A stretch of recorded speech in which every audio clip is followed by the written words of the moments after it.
themselves in a world where the only acceptable way of addressing the racial problems in America is through the idiom of CRT. Simply telling them that they are flirting with cultural Marxism is not a compelling strategy. They need rather to be shown that, while some of the problems they see and that CRT highlights are real, CRT itself ultimately does not offer solid answers. In this context, it is important to realize that while critical theories come in various forms, race, gender, queer, post-colonial, and so forth, they all share certain things in common.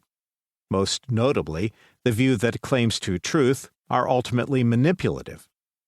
Whether these serve old-style class interests, as the early Frankfurt School claimed, or must be understood within the far more complicated and opaque model of intersectionality as advocated by later thinkers.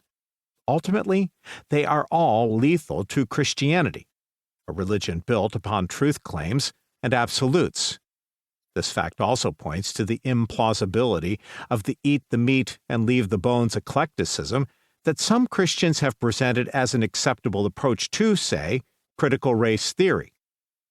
To the critical theorist, the distinction between meat and bones is itself a construct of a cultural system that needs to be challenged and overthrown. It, too, must be debunked and discarded. This is why the flirtation of some Christians with CRT is so dangerous. To be coherent, it must involve the acceptance of the legitimacy of critical principles and methods that cannot ultimately be restricted to the question of race, but must also be applied to sexuality and gender. One cannot laud CRT as liberating and maintain biblical teaching on the sex binary and sexual mores as necessary. To understand why this is so, Christians need to see how critical theory developed, exactly what its principles and its claims are, and how they are, in the final analysis, antithetical to Christianity, or indeed to any view of the world that uses stable categories of meaning. They need a book that engages this task, but in a manner that eschews jargon and offers clarity. And that is what Shenvi and Sawyer do. In this excellent volume, they offer both a summary history of critical theory and then an exposition and critique that seeks to show both where critical theory asks good questions and grasps something of the truth, and where its overall program deviates from a Christian way of thinking about the world and indeed opposes the Christian gospel. This is not a cheap polemic, but a vital handbook that will give the listener a better idea of what the goals of critical theory are and how its methods are intimately connected to its political programs.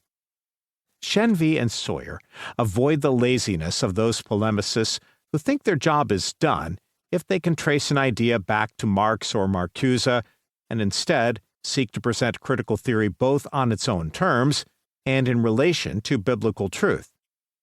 If, as the writers point out, all truth is God's truth, then we should not fear robust engagement with critical theories, nor acknowledging those insights that can be found there. But if all truth is God's truth, we should also not hesitate to reject that which is ultimately incompatible with Christian orthodoxy. Walking that careful but necessary path in our troubled times is very important.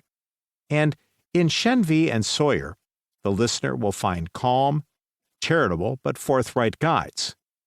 This is an important book that all who are concerned about critical theory should study. Carl R. Truman, Ph.D., University of Aberdeen. Previously a William E. Simon Visiting Fellow in Religion and Public Life, James Madison Program, Princeton University. Currently Professor of Biblical and Religious Studies, Grove City College, Pennsylvania. Chapter 1. A Looming Crisis. This book is not about the Republican Party. This book is not about the Democratic Party. This book is not about the Libertarian Party, or the Green Party, or the American Solidarity Party, or the Whig Party, or the Bull Moose Party.